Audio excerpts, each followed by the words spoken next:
welcome to the Deep Dive. Today we are going to be talking all about safe crane operation.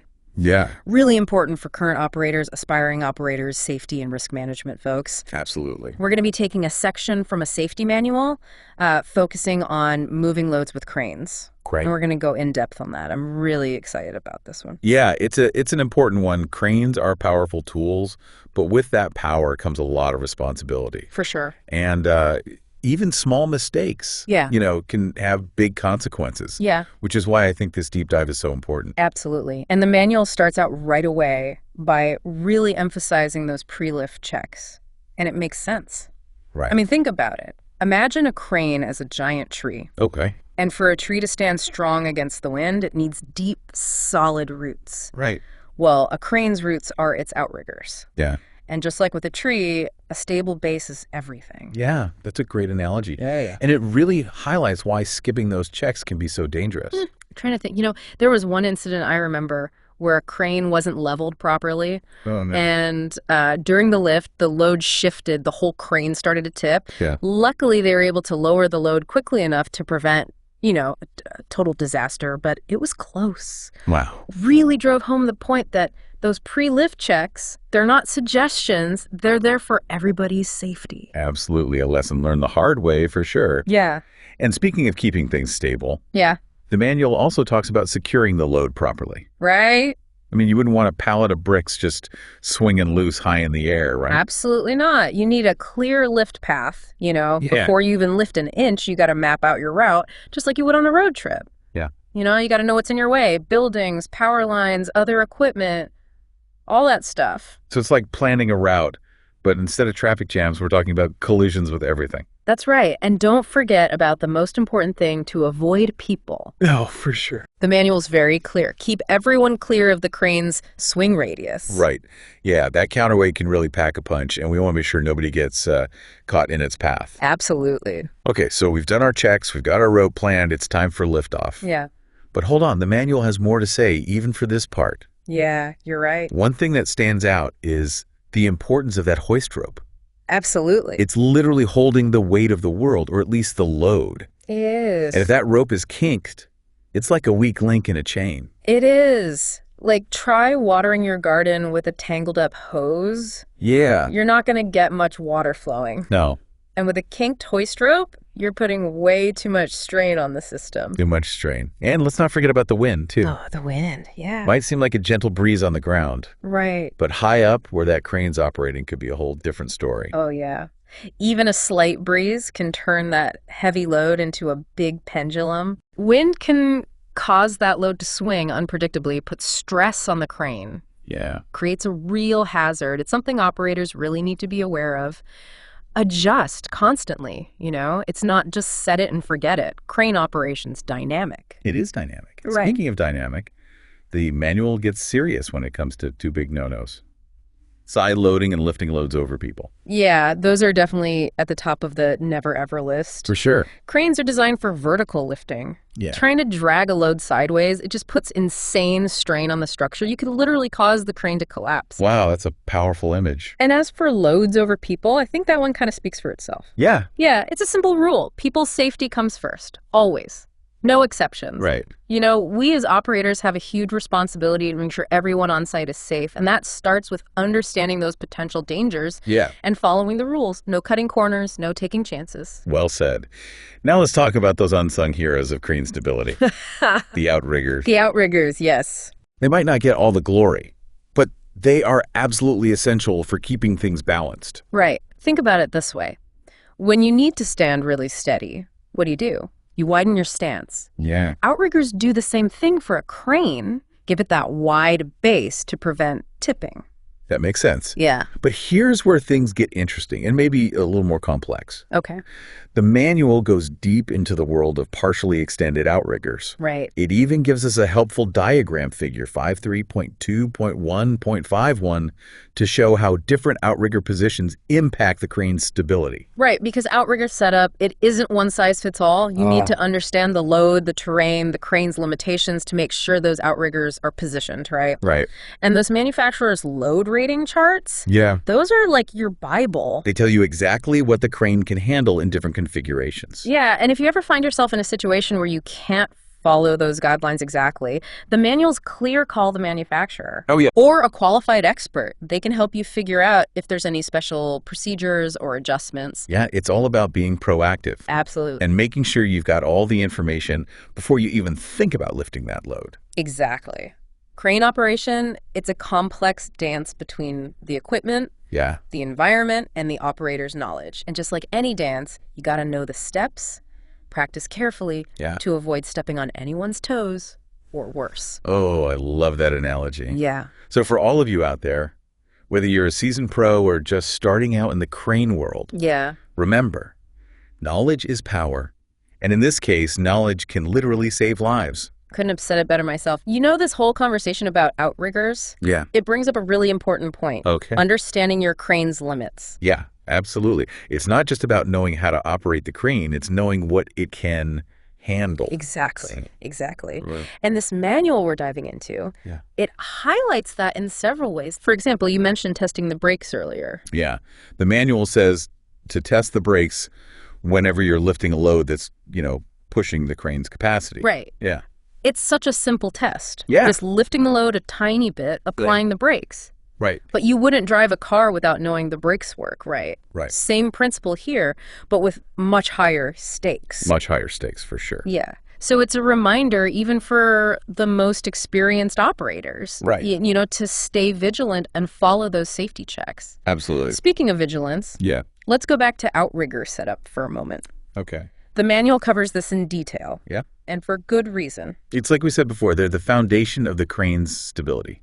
They are. Especially when you're dealing with heavy loads or working on uneven ground. Especially, yeah. And you know what's fascinating? What's that? The manual goes beyond just saying use outriggers. Yeah. It talks about how to set them up correctly. Right. Following the manufacturer's instructions to the letter, no cutting corners. Exactly. Those instructions, they're not just random suggestions. Right. They're based on engineering, on testing, to ensure that crane is properly supported. Right. And one thing the manual stresses is making sure those outriggers are taking the weight off the wheels. Okay, so why is that so important? Well, think about it this way. If you're trying to balance on one foot, you're much more likely to wobble and fall than if you have both feet planted firmly on the ground. Ah, I get it. When the weight is on the wheels, the crane's basically balancing. Precariously. Yeah. You take that weight off the wheels, put it on the outriggers. Yeah. You create a solid, stable base. Much more stable. That makes sense. So there's no exceptions to that. Well, there is one exception mentioned for locomotive cranes. Oh, okay. So those are the cranes mounted on rail cars. Yeah, those are the ones. The manual says to refer to the manufacturer's instructions for those. Okay. Especially when it comes to using truck wedges or screws. So even more important to double check the specifics for that type of crane. Absolutely. Now, have you ever worked on a job site with soft or unstable ground? Not personally, but I can imagine that presents its own set of challenges. It does. That's where outrigger floats come in. Okay. They're platforms that spread the load over a larger area, reduce the pressure on the ground. Kind of like snowshoes for your crane. Exactly. And the manual actually gets into the specifics of using the right kind of blocking under those floats. So why is that so important? Well, if the blocking isn't strong enough or the right size, those floats could shift or even topple, putting the entire crane at risk. Yeah, it's a detail that could easily be overlooked but has huge implications. Yeah. For safety. For safety, exactly. Now, we've talked about setting up a single crane. Right. What about situations where you need multiple cranes to lift one really heavy load? Oh, wow. That's when things get really interesting and potentially more dangerous. That sounds very tricky. The manual addresses that, right? Yeah, it does. It emphasizes communication. Okay. When you have multiple cranes working together, it's like an orchestra. Okay. You need a conductor who's in charge. Right. Making sure everyone is in sync, following the same sheet music. So one designated person needs to be calling the shots. Exactly. Analyzing the whole operation, making sure everyone understands the plan. Exactly. They need to consider everything. The load's position, the location of the booms, the ground support, even the speed at which everything moves. There's a lot of potential for miscommunication there if everyone's not on the same page. Absolutely. Lifting with multiple cranes, it requires even more planning and execution than working with a single crane.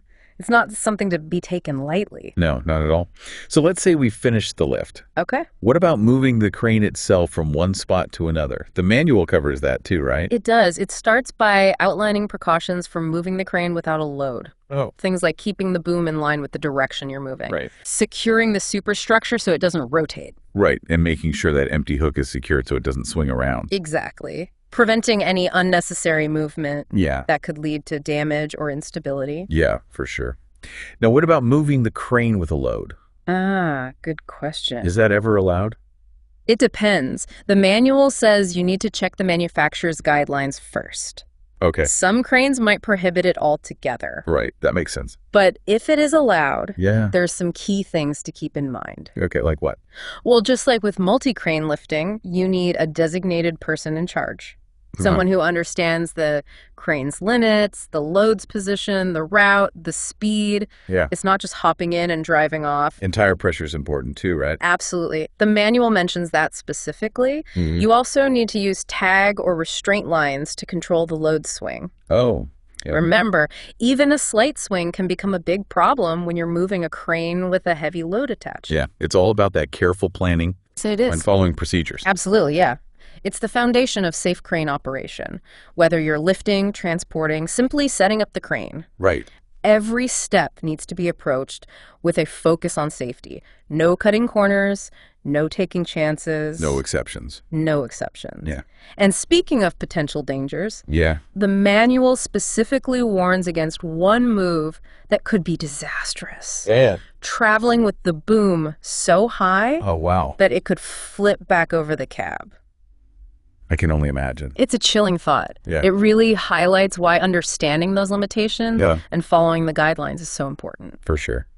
Okay, so we've covered moving the crane in a straight line. Right. What about rotating it? Rotating it, that's another area where those smooth, controlled movements are essential. Right. The manual cautions against sudden starts and stops when rotating the crane. Okay. It's all about managing that load's swing radius, making sure it doesn't hit anything. Or anyone. And if rotating the load is hazardous, the manual recommends using a tag or restraint line. Right, so an extra layer of control. It's preventing it from swinging out of control. Exactly. Like a safety net for the load. Yeah. Now, what about operating the crane with the boom fixed at a certain angle? Yes. The manual talks about that too. Okay, what does it say? Make sure that boom hoist pawl or any other holding device is engaged. Okay. You don't want that boom unexpectedly lowering while you're working. No, that would not be good. That would ruin your day, to say the least. To put it mildly. Yeah. So while we're on the topic of specific crane parts, the manual also has some points about using winch heads. Oh, the winch heads. Yeah, so those are the things that help you control the movement of the rope. Exactly. I've seen those in action. What does the manual say about those? Well, it stresses that no one should be handling the rope on the winch head without the operator knowing about it. Okay. It also says the operator needs to be within reach of the control lever while the winch head is in use. So it's all about communication and control there. It is. It's like a dance, remember? Right. Everyone needs to know their part, be in sync to avoid any missteps. Yeah. Speaking of missteps, let's circle back to a point we touched on earlier. One, that the manual is very clear about no riding the hook. Oh, yes. The infamous hook ride. Right. Seemed like a fun shortcut. Right. But let's be real, it's incredibly dangerous. The manual explicitly forbids it. It does. And for good reason. But for very good reason. There's simply no way to guarantee a safe ride. Right. And the consequences of a fall are too horrific to even think about. Yeah, not a risk worth taking. Not at all. Yeah, it seems like every page of this manual is just a reminder that crane operation is a balancing act. It is. Literally and figuratively. Yeah. We're balancing these heavy loads, this complex machinery, and most importantly, people's safety. You got it. It's a constant dance, between knowledge, skill, and awareness. And this deep dive has really highlighted how important it is for everybody involved to be on the same page. Absolutely. The operator, the rigger, the signal person. Yeah, teamwork is key. It really is. Teamwork is crucial. Yeah. It's not just about one person knowing the rules. Right. It's about everybody working together to create that culture of safety. A culture of safety on the job site, yeah. Exactly. And speaking of knowing the rules, this manual has been a gold mine of information. It has. We've covered pre-lift checks, outrigger setup, transporting the crane, handling loads with multiple cranes. I have. So much more. It's like a blueprint for safe and efficient crane operation. It really is. But like you said earlier, safety isn't just about checking boxes on a list. Right. It's a mindset. It is. It's a continuous process of learning. And adapting. And adapting, yeah. What advice would you give to somebody who's new to the field? Oh, that's a good question. Somebody who's eager to learn, become a safe and skilled operator. I would tell them to embrace the learning process. Don't just rely on that initial training. Right. Attend workshops, read industry publications, talk to experienced operators. Yeah, I think that's great advice. This field is always evolving. Absolutely. So staying up to date is crucial. Yeah. And I would add to that, never be afraid to ask questions. Oh, for sure. If you're ever unsure about something, whether it's a procedure, a piece of equipment, whatever it is, don't hesitate to speak up. Absolutely. There's no shame in asking for clarification or guidance. In fact, I think it's a sign of a responsible operator. It is. It shows that they're really committed to safety. Exactly. And finally, I would say this to both new and experienced operators. Never become complacent. Oh, that's so important. Every lift, every move, every setup, it deserves your full attention, your focus. Yeah. Complacency is the enemy of safety. It really is. It's so easy to fall into a routine and start taking shortcuts, especially when you feel like you've seen it all. Yeah, and that's when accidents are most likely to happen. Exactly. So stay sharp, stay focused, and remember, safety is a team effort. It is. We all have a role to play in keeping each other safe. Well said. Well, I want to thank you for joining me on this deep dive into crane safety. Of course. It's been my pleasure. I've really enjoyed it, and your insights have been invaluable. Oh, thank you. And a huge thank you to Safety One Source for making this deep dive possible. Absolutely. Their commitment to safety is truly commendable. It is. To our listeners, thank you for tuning in. Yes, thank you. We hope you found this episode informative and engaging. We hope you learned a lot. And if you did, please share it with your colleagues, your friends, anyone who works with or around cranes. Spread the word. Let's all work together to create a culture of safety on every job site. Safety is everyone's responsibility. Until next time, stay safe and keep those cranes lifting high. Keep them lifting.